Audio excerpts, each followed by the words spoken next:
Hello, everybody, and thank you for tuning in to the Liberty Report. With us today is Chris Rossini, our co-host. Chris, welcome to the program. Happy Friday, Dr. Paul.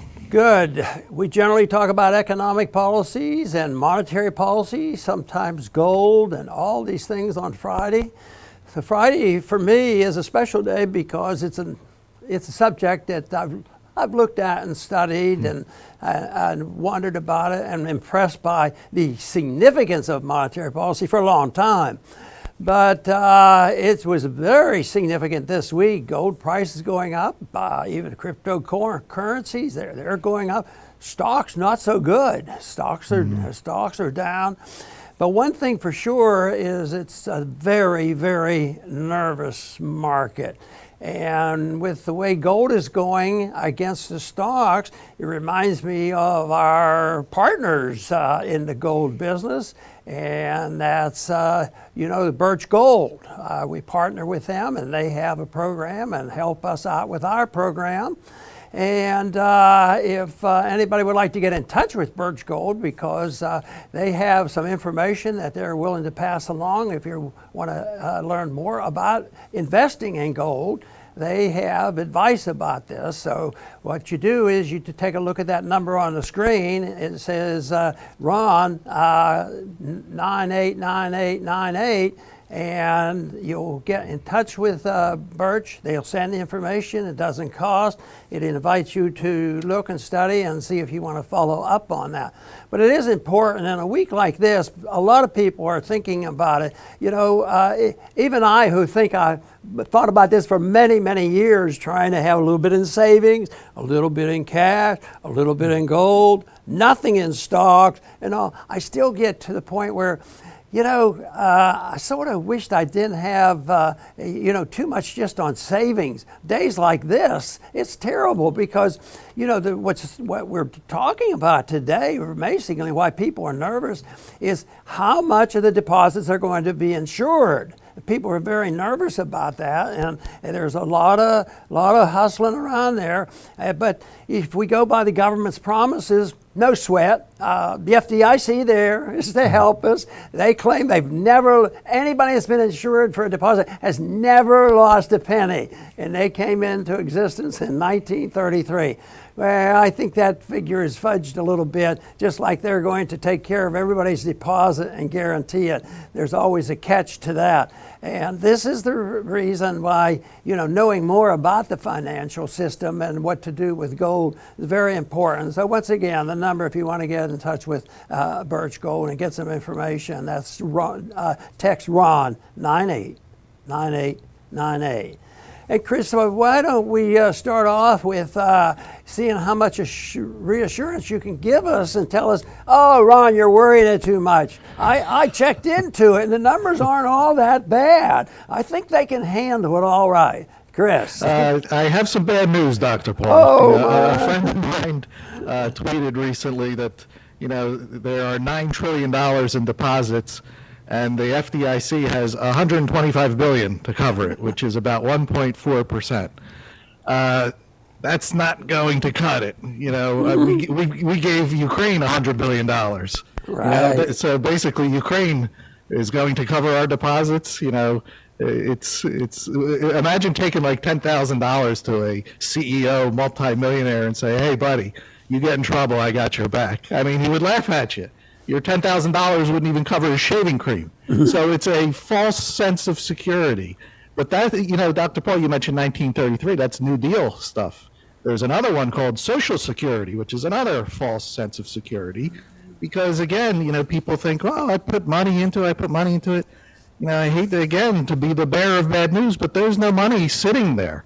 They don't take it, put it in a corner, and say, this is for when so-and-so retires. We're going to responsibly keep it here for him, and when he retires, we're going to give him the money." Nope, they spent it. It's gone. There's all debt there. So, this New Deal that came about in 1933 was a raw deal. They didn't save capitalism. They destroyed it and created this whole big fiction that now is coming home to roost, and people are being surprised at the level of problems that we're already starting to face. You know why I find this interesting, especially the 1933 issue, is because the FDIC was started then. But what else happened? They confiscated the gold. So up until then, from the beginning of our country, off and on at times, and not perfectly, but our deposits were assumed that they'd be protected by gold and or silver. That's what the Constitution said. But all of a sudden, you know, they said, we're going to take the gold from the people because they were abusing the gold standard and they didn't want the people to have the gold. So the government, our government, stole all the gold from the people, which was worth $20 an ounce. And then the government turns around and says, oh no, we're going to make it worth $35 an ounce. So the government made all the profit. So that's what happened in 33. But instead of the gold, keeping it, you know, as an honest reserve, what they do is they take away the reserve and say, we'll give you one that's every bit as good, and that's the FDIC. I have to say, it lasted for a few years now, and they've had to, you know, change their ways, and we've had to change our system. We've had a lot of recessions and depressions over all this, but it didn't substitute for gold. It's not gold, but they wanted it to act like gold. It refreshes my memory on what Alan Greenspan told me once, because he was a gold bug at one time. And I brought the subject of gold up, and he was very polite, and this was during a hearing, and he says, well, he says, I understand what you're talking about, and gold is very, very important, but he said, we've become more sophisticated at the central bank. We now know how to manage paper money as if it were gold. And therefore, I was to be reassured, don't sweat it. They will never mess it up again. But I'll tell you what, that's been probably close now to 20 years ago. And things have been messed up and they continue to get worse. So that's why they're talking more about gold, because there is going to be a shift. There will be an attitude. It's shifting around the world, and eventually it'll come here, because Americans are waking up. You know, when they confiscated the gold in 33, I said, why didn't the people rebel and you know, demand, why are you stealing our gold? And it was mainly because it was taken for granted, and people didn't see it as a haven, and they didn't have the inflation, so they were sort of deceived into believing that it wasn't necessary. I think the opposite has occurred now when you hear these bank runs going on, and people, a lot of average people now are owning gold.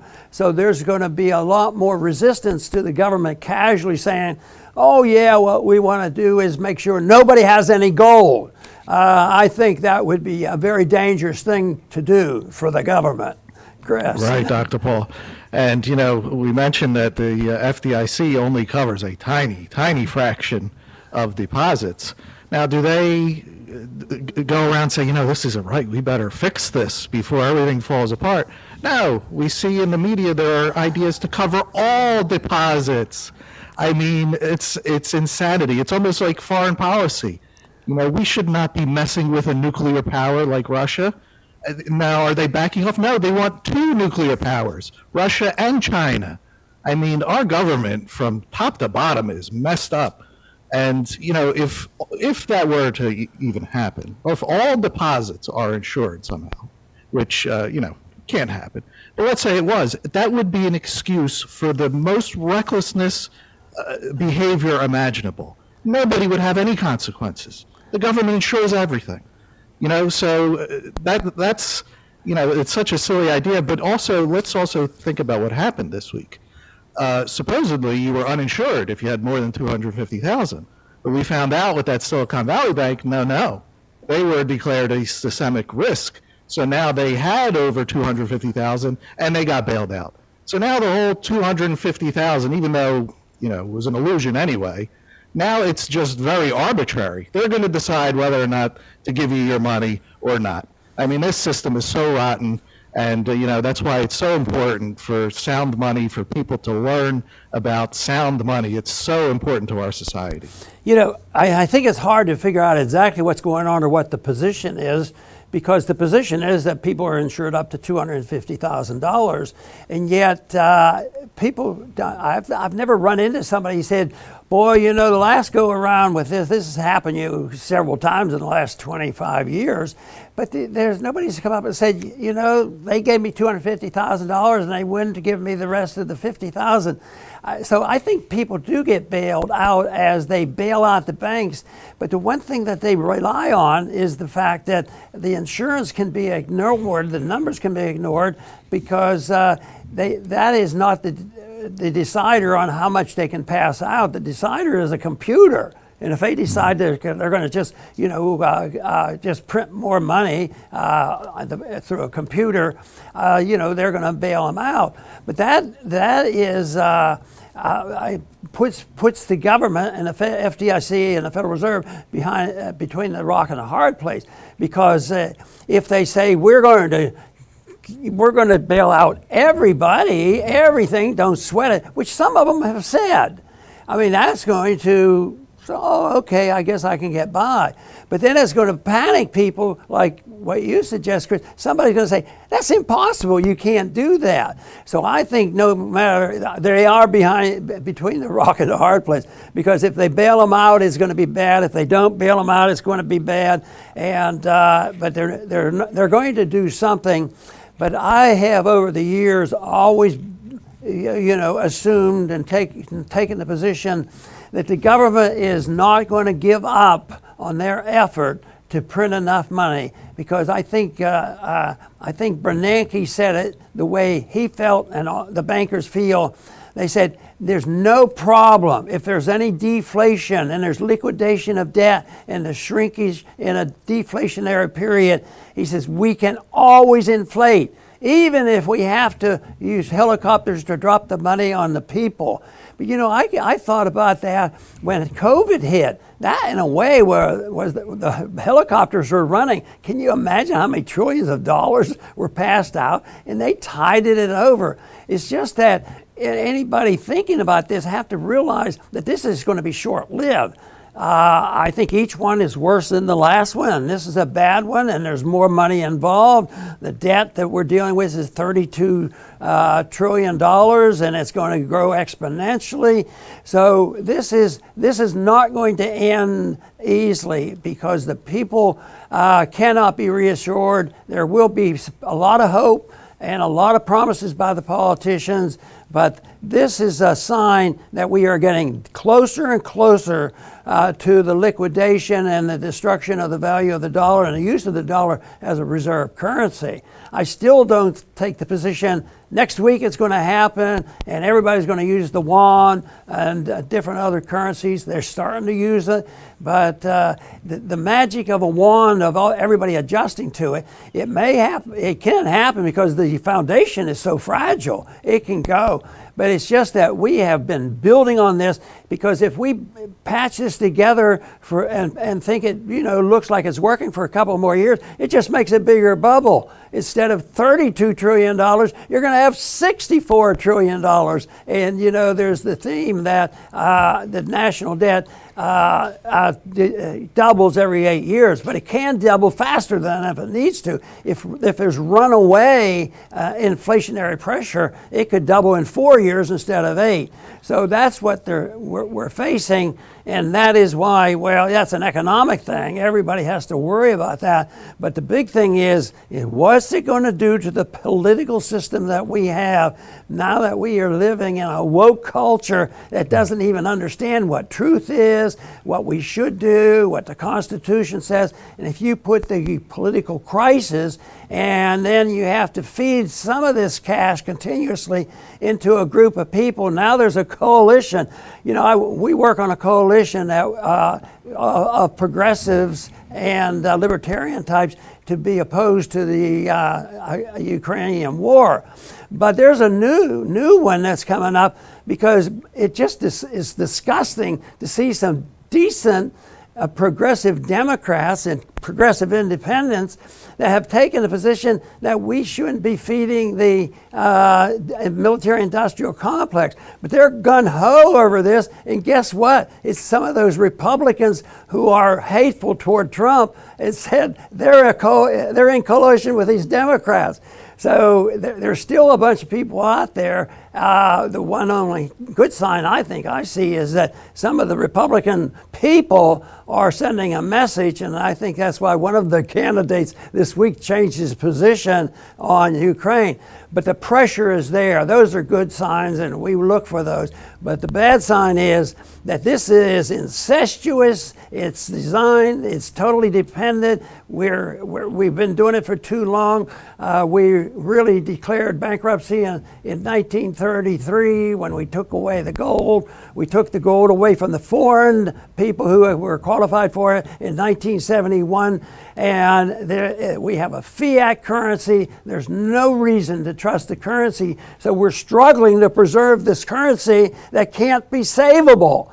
So I guess the best thing I think we can do is continue to argue the case for sound money and limited government. And if people get confused about all this, actually the answers are in our Constitution. It's not real complex.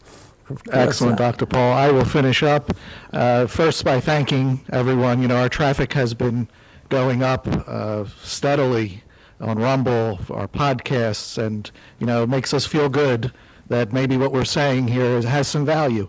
And hopefully when you come to listen to our shows or watch our shows, you get something different than the one monotone or one message that everyone else is just supposed to repeat.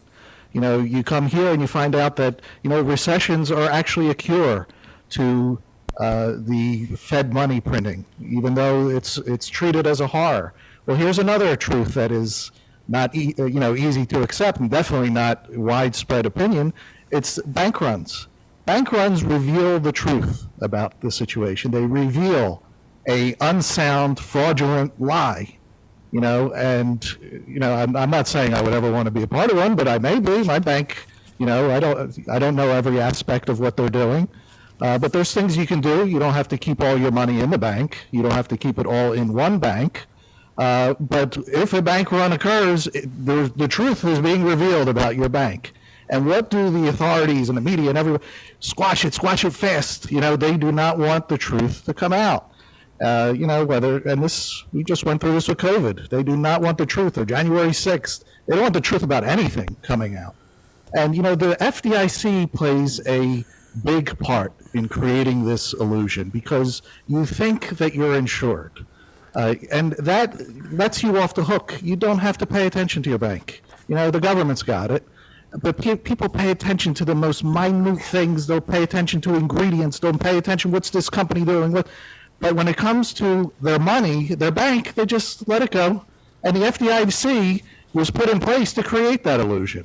Don't worry about it. Everything will be fine. Well, everything will most likely not be fine. And we have to think outside the box on how to handle the not fine when it occurs. The Silicon Valley Bank just went through it. There's another one that's going through it, and there will be more in the future because the whole system is unsound.